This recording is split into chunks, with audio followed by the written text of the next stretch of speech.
নমস্কার বন্ধুরা, আমি সমিদুল আর আপনারা দেখছেন আপনাদের অত্যন্ত প্রিয় চ্যানেল, ভালো লাগার চ্যানেল, ভালোবাসার চ্যানেল ডাকছে সবুজ ডাকছে। আজ আরও একটা নতুন পর্ব নিয়ে আমরা চলে এসেছি। আজকে আমরা আপনাদের দেখাবো আমার এলাচ গাছে যে টবে আমি প্রথম চারা রোপণ করেছিলাম, সেই এলাচ চারা আজ যে অবস্থায় এসে পৌঁছেছে তাতে এর রিপোর্টিং এর প্রয়োজন হয়ে পড়েছে। আমরা দেখাবো এই যে আমার এলাচ গাছ, এই এলাচ গাছটি একটি 6 ইঞ্চি টবে আমি লাগিয়েছিলাম, সেটি আজ অন্যান্য আরও অনেক শাখা বেরিয়ে এবং আরও অন্যান্য অনেক নতুন চারা বেরিয়ে এর শেকড় থেকে এটি বেশ ঝোপালো হয়ে উঠেছে এবং এটির এখন প্রয়োজন রিপোর্টিং। তাই এই রিপোর্টিং আমরা কিভাবে করব, সেই রিপোর্টিংয়ের দৃশ্যটি আমি আজ আপনাদের সামনে তুলে ধরব। আমি দেখাবো কিভাবে গাছ এক পাত্র থেকে আরেক পাত্রে রিপোর্টিং করা হয় এবং রিপোর্টিং করার সময় কি কি পদ্ধতি অবলম্বন করা দরকার এবং কিভাবে তা রিপোর্টিং করতে হয় তা সবই হাতে কলমে আজ আমি আপনাদের সামনে তুলে ধরব এবং দেখাবো আমার এই এলাচ চারা কিভাবে আমি রিপোর্টিং করছি। এর থেকেই আপনারা একটা আন্দাজ পেয়ে যাবেন অন্যান্য ফলের গাছগুলো কিভাবে রিপোর্টিং করতে হয় এবং রিপোর্টিং করার সময়ে কি কি পদ্ধতি অবলম্বন করা দরকার, কি কি প্রিকশনারি মেজার নেওয়া দরকার। তো প্রথমেই বলে রাখি, একটি চারা যখন রিপোর্টিং করব, সেই চারাটি যে পাত্রে রয়েছে সেই পাত্রে আমরা যেদিন রিপোর্টিং করব তার অন্তত 1-2 দিন আগে থেকে জল দেওয়া বন্ধ করে দেব। তাতে করে হয় কি, জল দেওয়া বন্ধ করে দিলে পরে মাটিটা অনেকটা শুকনো হয়ে যায় এবং যে পাত্রে সেই চারাটি রয়েছে সেই পাত্র থেকে সেই চারার রুট বল সহ পুরোপুরি তুলে নেওয়া খুব সুবিধা হয়। যদি মাটি ভেজা থাকে তাহলে সেই মাটি সহ চারা তোলার ক্ষেত্রে অনেক অসুবিধার সম্মুখীন হতে হয়। সেই অসুবিধাগুলো দূরকরণের জন্যই 2 দিন আগে জল দেওয়া বন্ধ করে দিলে পরে মাটিটা একটু শুকিয়ে যায় এবং শুকিয়ে গেলে খুব সুন্দরভাবে তা ফস করে টব থেকে আমরা রুট বল সহ পুরো চারাটি বের করে নিতে পারি। তো আজ আমরা দেখব কিভাবে এই টবের থেকে এক্সিস্টিং চারাকে মাটি সহ আমরা এবং শিকড় সহ আমরা তুলে নিতে পারি এবং তুলে নিয়ে তা কিভাবে আমরা রিপোর্টিং করব। তো আসুন এবার আমরা আমাদের মূল পর্বে চলে যাই, আমরা এই রিপোর্টিংয়ের কাজটুকু শুরু করি। তবে বলে রাখি, এই রিপোর্টিং করার আগে আমি যে মাটি তৈরি করেছি এই এলাচ গাছের জন্য, সেই মাটিতে আমি 50% গার্ডেন সয়েলের সঙ্গে 30% দিয়েছি ভার্মি কম্পোস্ট এবং 10% বালি, আর তাতে কিছুটা এনপিকে দিয়েছি এবং এনপিকের সঙ্গে কিছুটা সাপ। এই কয়েকটি জিনিস নিয়ে আমি এই মাটিটি তৈরি করেছি এবং মাটি তৈরি করে আমি 30 দিন রেখে দিয়েছিলাম সেমি শেডে, যাতে এই মাটিতে আমি যে যে ইনগ্রেডিয়েন্টসগুলি দিলাম, অর্থাৎ যে যে সারগুলি প্রয়োগ করলাম, সেই সারগুলির গুণাগুণ সম্পূর্ণরূপে রিলিজড হয়ে যায় এবং এই রেস্ট পিরিয়ডের মধ্যে তা রিলিজড হয়ে গিয়ে মাটির সঙ্গে সম্পূর্ণভাবে মিশে যাবে এবং মাটিটি উর্বর হয়ে উঠবে। এইভাবে মাটি আমি তৈরি করে রেখেছি এবং এই মাটি তৈরি করে রাখার পর একটি নতুন টবে, অর্থাৎ এই যে 6 ইঞ্চি টবে এই চারাটি আমার ছিল, এই 6 ইঞ্চি টব থেকে এটিকে আমি 12 ইঞ্চি টবে, একদম পুরোপুরি এর ডবল মাপের একটি টবে আমি স্থানান্তরিত করব বা রিপোর্টিং করব এবং এই নতুন আমার তৈরি করা মাটিতে এই চারাটি আমি রিপোর্টিং করব। অর্থাৎ নতুন মাটিতে এই চারাটি রোপণ করার আগে এই চারা রুট বলের যে শিকড়গুলি রয়েছে সেই শিকড়গুলি কিছুটা কাটছাট করে দেওয়ার প্রয়োজন আছে এবং সেই শিকড়গুলি কাটছাট করে দেওয়ার জন্য এর যে কিছুটা সামান্য শক হবে, সেই শকটা অ্যাবজর্বেশনের জন্যই আমি 1 চামচ এপসম সল্ট প্রয়োগ করব এই 12 ইঞ্চি টবে।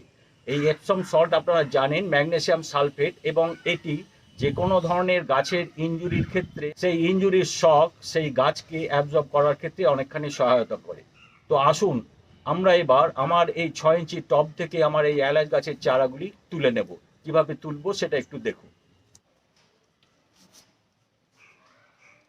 তবে এই টব থেকে এই এলাচ গাছের চারাগুলি আমি তুলবার আগে এর যে মরা পাতাগুলি রয়েছে, অর্থাৎ শুকনো পাতাগুলি, সেই শুকনো পাতাগুলি আমি পরিষ্কার করে নেব এবং গাছটিকে একটু স্বচ্ছ এবং একটু সুন্দর করে তুলব।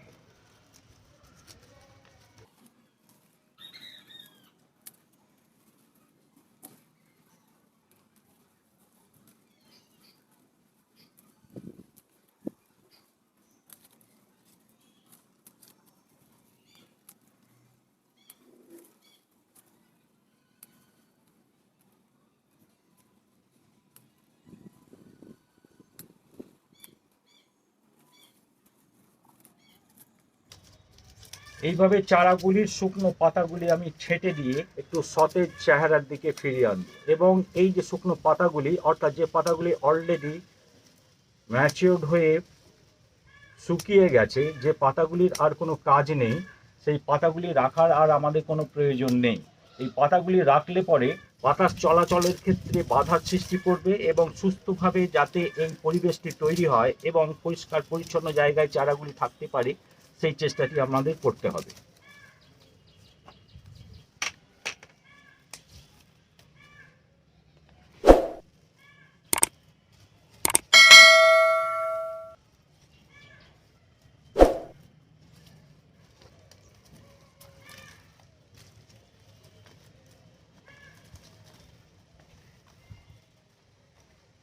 এইভাবে টবের মধ্যেও যে সমস্ত আবর্জনাগুলি রয়েছে জমে, সেই আবর্জনাগুলিকে আমরা পরিষ্কার পরিচ্ছন্ন করে নেব এবং ফ্রেশ করে নেব মাটি সহ এই চারাগুলিকে। এবার আমরা আমার এই এলাচ গাছের চারার গুচ্ছগুলিকে কিভাবে টব থেকে বের করব সেটা একটু দেখে নিই। প্রথমে এই চারাগুলিকে সব একসাথে নিয়ে এইভাবে ধরতে হবে। এইভাবে ধরার পর আলতো করে এই টবটিকে তুলে নিয়ে খুব হালকাভাবে এইভাবে চাপ দিলেই এইভাবে বেরিয়ে আসবে এবং সুন্দরভাবে বেরিয়ে এলো রুট বল সহ আমার এই এলাচ গাছের চারাগুলি। দেখুন রুট বলের কি অবস্থা হয়েছে। এটি আর এই টবে বড় হয়ে ওঠার বা এটি আর বারবার কোনো সুযোগ ছিল না, অবকাশ ছিল না। ফলে এই শিকড়গুলিকে বারবার জন্য যে জায়গা বা পরিসরের দরকার, সেই পরিসর দেওয়ার জন্যই এটিকে রিপোর্টিংয়ের প্রয়োজন আছে। আমরা এবার এই যে শিকড়গুলি জমে গেছে, এই জমা শিকড়গুলি কেটে বাদ দিয়ে দেব এবং এটাকে একটু ইরিটেট করব, অর্থাৎ এটাকে একটু উত্তেজিত করব, যাতে গাছের শিকড়গুলির বৃদ্ধির কাজটি খুব দ্রুত সম্পন্ন হয় এবং গাছটি আরও মাটি পেয়ে সেই শিকড় প্রসারিত করে খুব ভালোভাবে এটি আরও বাড়তে থাকবে এবং এটি ম্যাচিওর হয়ে পরে পরবর্তী পর্যায়ে আরও গুচ্ছ হয়ে উঠলে পরে এই গাছ থেকে আমরা ফল পাবার আশা করতে পারি। তো আমরা এবার এই যে রুট বলটি রয়েছে, এই রুট বল থেকে এই শিকড়ের অংশগুলি, যে অংশগুলি রাখার কোনো প্রয়োজন নেই, অর্থাৎ এই অংশগুলি কেটে বাদ দিয়ে দেবো।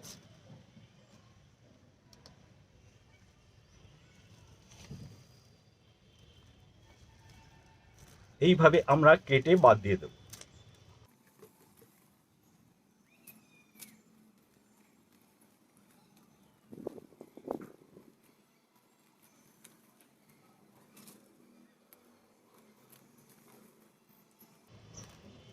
এইগুলি শাখা শিকড়। এই শাখা শিকড়গুলি কেটে বাদ দিয়ে দেওয়ার ফলে এর যে ইনজুরি শক হবে, সেই ইনজুরি শক সহজেই অ্যাবজর্ব করে নিতে পারবে। এইভাবে আমরা শিকড়গুলি কেটে বাদ দিয়ে দিচ্ছি।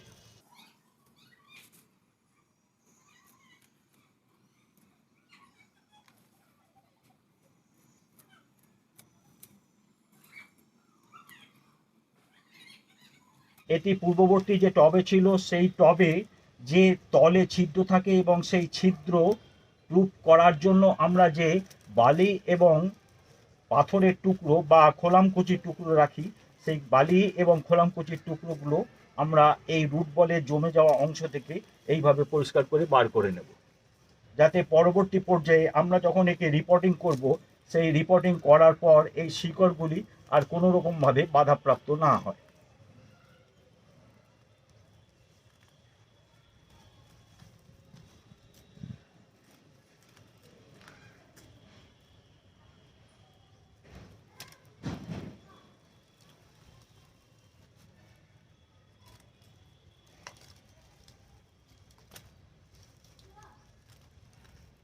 এইভাবে আমরা ঝেড়ে পরিষ্কার করে নেব।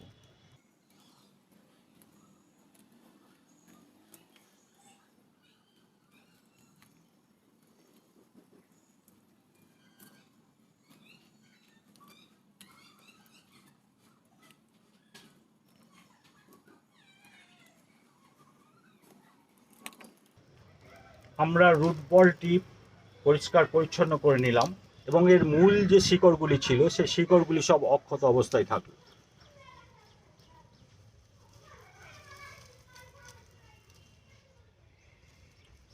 এইবার আমরা এই যে রুট বল সহ চারাটি রয়েছে, এই রুট বল সহ চারাটি আমাদের নতুন টবে রোপণ করব এবং এই নতুন টবে রোপণ করার সময়ে আমরা আমাদের পূর্ববর্তী পর্যায়ে তৈরি করা মাটি ব্যবহার করব।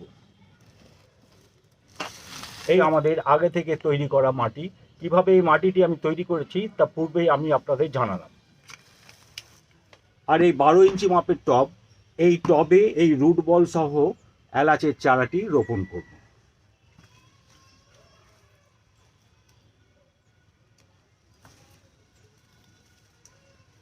এটিতে নিচে আরও মাটি দিতে হবে, কেননা এর মাটির যে উপরের লেভেলটা, এই লেভেলটা অনেকখানি নিচে রয়েছে, ফলে নিচে আরও মাটি দিয়ে এই লেভেলটিকে আমাদের তুলতে হবে, ঠিক এই রকম অবস্থায় আনতে হবে।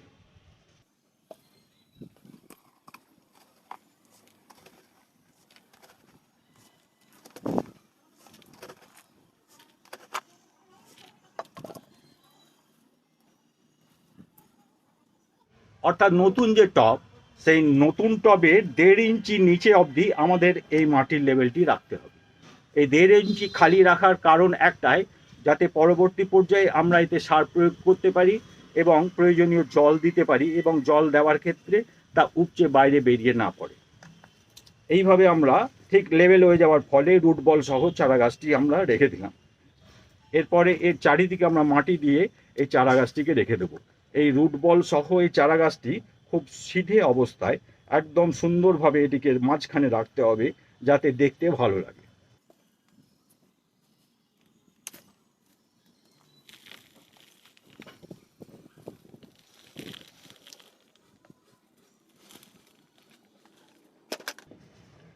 আমরা এই চারিদিকে মাটি দিয়ে ঢেকে দিলাম এবং ভালো করে ঝাঁকিয়ে দিতে হবে, যাতে ভেতরে, মাটির ভেতরে কোনো বাতাস বা শূন্যস্থান না থাকে। বাতাস বা শূন্যস্থান থাকলে পরে শূন্যস্থান রাখার ফলে নিচের দিকে রুটগুলিতে ফাঙ্গাস অ্যাটাকের সম্ভাবনা থেকে যায়। ফাঙ্গাস অ্যাটাকের সম্ভাবনা দূর করার জন্য আমাকে এই মাটিটিকে একটু কম্প্যাক্ট করে নিতে হবে।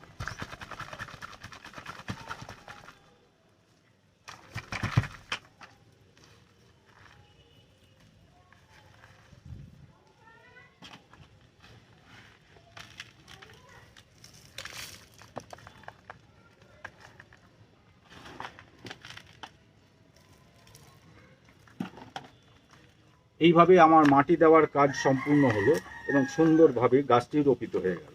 আমরা এইভাবে এটিকে রিপোর্টিং করার পর এতে ভরপুর জল দিয়ে দেব, যাতে এই রিপোর্টিংয়ের ফলে চারাগুলির যে ওভারঅল শক, সেই শকটা খুব তাড়াতাড়ি সে অ্যাবজর্ব করবার জন্য কিছুটা সহায়তা পায়।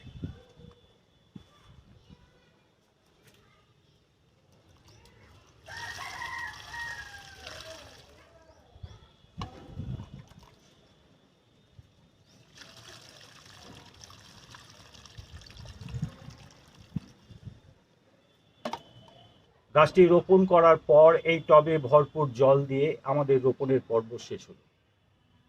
তো এই ছিল আমাদের আজকের পর্ব। এই পর্বটি যদি আপনাদের ভালো লেগে থাকে এবং কোনোভাবে আপনাদের অভিজ্ঞতাকে একটু ঋদ্ধ করে, তাহলেই আমাদের এই পর্বের সাফল্য। এবং সেক্ষেত্রে আপনারা এই পর্বটিকে বেশি বেশি করে লাইক, শেয়ার এবং কমেন্ট করুন। এবং ইতিমধ্যেই যারা আমাদের চ্যানেলটি সাবস্ক্রাইব করে দিয়েছেন, তাদের আমি অসংখ্য ধন্যবাদ জানাই এবং আন্তরিক কৃতজ্ঞতা জ্ঞাপন করি। আর যারা আজ আমাদের চ্যানেলে নতুন, অর্থাৎ এই এপিসোডটি আমাদের চ্যানেলে প্রথম দেখছেন, তারা অতি অবশ্যই আমাদের চ্যানেলটি সাবস্ক্রাইব করে দেবেন এবং ডান দিকের বেল আইকনটি বাজিয়ে অল নোটিফিকেশানে ক্লিক করে দেবেন। তাহলে পরবর্তী পর্যায়ে এই রকম নতুন নতুন অভিজ্ঞতামূলক এবং নতুন নতুন শিক্ষামূলক যে সমস্ত এপিসোডগুলি আমরা করব, তা অতি দ্রুত সরাসরি আপনাদের কাছে পৌঁছে যাবে। আজ তবে আসি, আপনাদের সকলের শুভ হোক, মঙ্গল হোক, আপনারা সবাই ভালো থাকুন। নমস্কার।